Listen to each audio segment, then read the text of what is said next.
গভীর রাতে ভারত পাকিস্তানে ৩টা লোকেশনে ৯টা টার্গেটে মিসাইল আক্রমণ করেছে। আমরা অনুমান করতে পারি এই আক্রমণ একটা ফুল স্কেল যুদ্ধে পর্যবসিত হতে পারে। পাকিস্তান আর্মি ২টা ভারতীয় জেট ভূপাতিত করেছে। ভারতের মিসাইল আক্রমণে পাকিস্তানের ৩জন নাগরিক নিহত হয়েছে, যার মধ্যে একজন শিশু। এই প্রসঙ্গে বহুল আলোচিত গাজওয়াতুল হিন্দ নিয়ে আমরা আজকে কথা বলবো। এইটা এমন একটা ধারণা নিয়ে যেটা একদিকে জিহাদের স্লোগান, আবার অন্যদিকে রাষ্ট্রীয় ভয়ের পুঁজি। গাজওয়াতুল হিন্দ শব্দটা শুনলেই কানে বেজে ওঠে ধর্মীয় যুদ্ধ, আগ্রাসন এবং এক গভীর ধর্মীয় আবেগের প্রতিধ্বনি। কিন্তু আসলে এটা কি? কোথা থেকে এলো এই কথা? আর কেন একবিংশ শতাব্দীতে এসে আবার মাথাচাড়া দিয়ে উঠেছে সেই পুরনো মিথ? আর কেনই বা বলছি এই গাজওয়াতুল হিন্দ সম্ভবত শুরু হয়েছে আর ভারত পরাজয়ের পথে অগ্রসর হচ্ছে? আসুন ইতিহাস, ধর্মতত্ত্ব এবং রাজনীতির সীমানা পেরিয়ে খুঁজে বের করার চেষ্টা করি এই ধারণার উৎস, ব্যবহার এবং পরিণতি সম্পর্কে।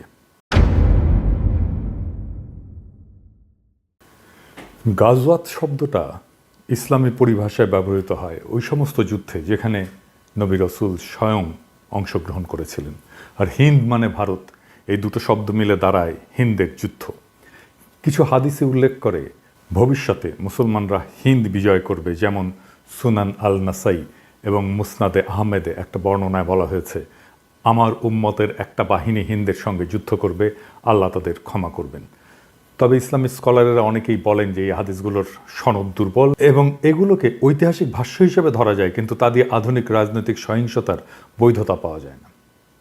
২০ শতকের শুরু থেকে বিশেষ করে পাকিস্তানের রাষ্ট্রনীতিতে গাজওয়াতুল হিন্দ হয়ে ওঠে এক কল্পিত ধর্মীয় আদর্শ। অনেক সংগঠনই তাদের রাজনৈতিক প্রোপাগান্ডায় এই শব্দগুলো ব্যবহার করে বারবার, যেন ভারতের বিরুদ্ধে যে কোনো যুদ্ধ মানেই ইমানের লড়াই। এই ধারণা ব্যবহার করে রাষ্ট্রীয় সহিংসতা, সীমান্ত সন্ত্রাসকে বৈধতা দেওয়ার চেষ্টা করা হয়। আবার পাশাপাশি এই টার্মটাকে ধরেও ভারতের মুসলমানদের সন্দেহের চোখে দেখার সুযোগটাকে সৃষ্টি করা হয়। কিন্তু এটা কি আক্ষরিক অর্থে যুদ্ধ নাকি প্রতীকী যুদ্ধ? সেই যুদ্ধ কি শুরু হয়েছে? আর যদি শুরু হয় তাহলে কিভাবে শুরু হয়েছে? আর এই যুদ্ধের পরিণতি বা কি? আমার মনে হয় এই লড়াই শুরু হয়েছে, আর এটা শুরু করেছে বিজেপি আর আরএসএসের হিন্দুত্ববাদী রাজনীতি দিয়ে। এই যুদ্ধটা বাস্তবে অস্ত্রের নয়, বরং পরিচয় নির্মাণের যুদ্ধ, যা ভারতীয় উপমহাদেশকে ঠেলে দিয়েছে একত্ববাদের প্রবণতা এবং আত্মবিরোধী সংকটের দিকে। কিভাবে? ইসলামকে মোকাবেলা করতে গিয়ে হিন্দুত্ববাদ হিন্দু ধর্মের আত্মবিনাশ ডেকে আনছে।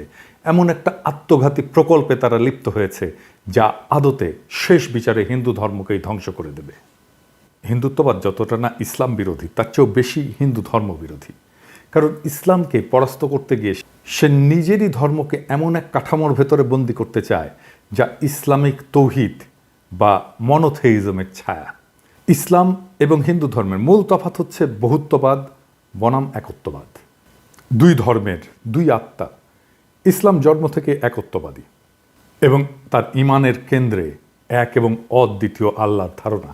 হিন্দু ধর্ম ঠিক তার উল্টো, সে দাঁড়িয়ে আছে বহুপদ, বহুদেব, বহু সাধনার উপরে। তন্ত্র, যোগ, শাক্ত, বৈষ্ণব, শৈব, অদ্বৈত, এক একটা ধারা, এক একটা জগৎ। ভগবদ্গীতায় কৃষ্ণ বলেছেন যে যে যেভাবে আমাকে চায় আমি সেভাবেই তার কাছে ধরা দিই। এই কথাটাই হিন্দু ধর্মের বহুত্ববাদী হৃদয়।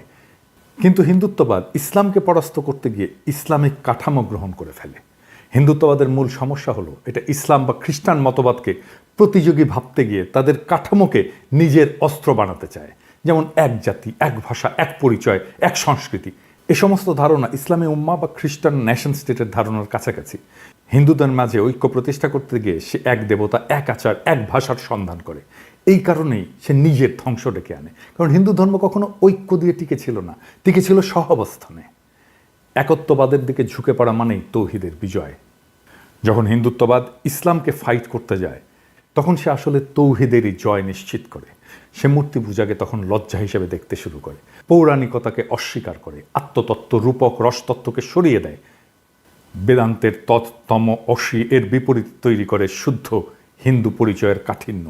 এইভাবেই হিন্দুত্ববাদ বহুত্ববাদী আধ্যাত্মিকতাকে হত্যা করে, অর্থাৎ হিন্দু ধর্মকেই সে হত্যা করে। এভাবেই মোদি আত্মহননের পথে হিন্দুত্ববাদ দিয়ে হিন্দু ধর্মকে নিয়ে যাচ্ছে।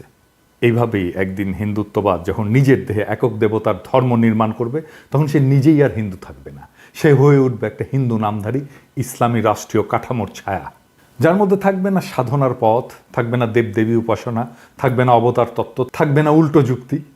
সে সময় ইসলাম যদি আসে তাহলে সে বলবে, তুমি তো একত্ববাদকেই বিশ্বাস করো, কিন্তু আমাদের একত্ব অনেক আগে থেকেই পরিণত, তুমি শুধু তার ছায়া, তুমি তাকে অনুসরণ করেছো। এই ছায়া যখন আত্মার আর আশ্রয় দিতে পারে না, তখন মানুষ মূল উৎসের দিকে ফিরে যায়। তখন তৌহিদ শুধু জয়ী হয় না, হিন্দুত্ব নিজেই তাকে তার মঞ্চ প্রস্তুত করে দেয়।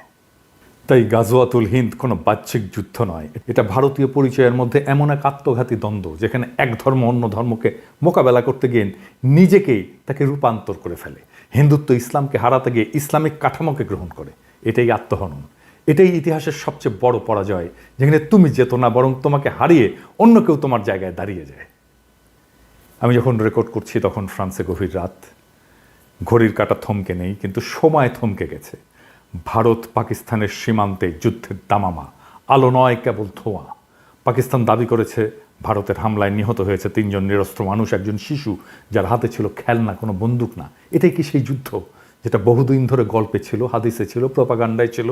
গাজওয়াতুল হিন্দ, যার কথা একদা বলা হতো একদিন হবে, সেই যুদ্ধ কি আজকে শুরু হলো? নাকি আমরা অনেক আগেই চুপচাপ নিজের ভেতরে সেই যুদ্ধ শুরু করে ফেলেছি? বিজেপি আরএসএস যখন হিন্দু রাষ্ট্র গড়ার নাম করে হিন্দু ধর্মের বহুত্ববাদকে খরচা করে ফেলে, তখন তারা ইসলামকে হারাতে গিয়ে তৌহিদের কাঠামো নিজের ধর্মে বসিয়ে দেয়। আর এভাবেই গাজওয়াতুল হিন্দ কোনো মুসলিম বাহিনীর হাতে নয়, হিন্দুত্ববাদের হাতে ভারতের ভেতরেই শুরু হয়ে যায়।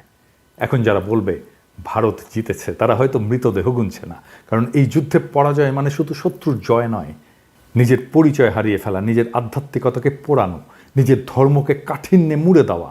হিন্দুত্ব যখন অদ্বৈতবাদ দিয়ে এক পথে হাঁটতে চায়, তখন সে নিজেই নিজের সমস্ত পথ হারায়।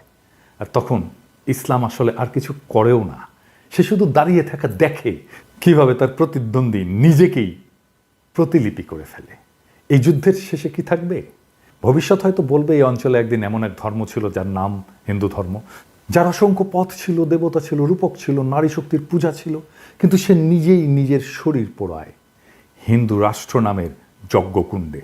এই হলো গাজওয়াতুল হিন্দ, যেখানে শত্রু বাইরের কেউ নয়, শত্রু হয়ে ওঠে নিজের ভেতরের ভয়, প্রতিক্রিয়া আর পরিচয়হীনতা। এই হলো সেই সাংস্কৃতিক সুইসাইড, যার শেষে আর ধর্ম থাকে না, থাকে শুধু রাষ্ট্র। আর সেই রাষ্ট্রে মানুষও থাকবে না, থাকবে শুধু বিজয় লিখে রাখা এক শূন্যতা, এক ঐতিহাসিক পরাজয়, যার শুরুটা ভারতের হিন্দুত্ববাদীদের হাতে, যারা হিন্দু ধর্মকে বিজয়ী করতে গিয়ে আখেরে তার নিজের ধর্মকেই পরাজিত করে ফেলে।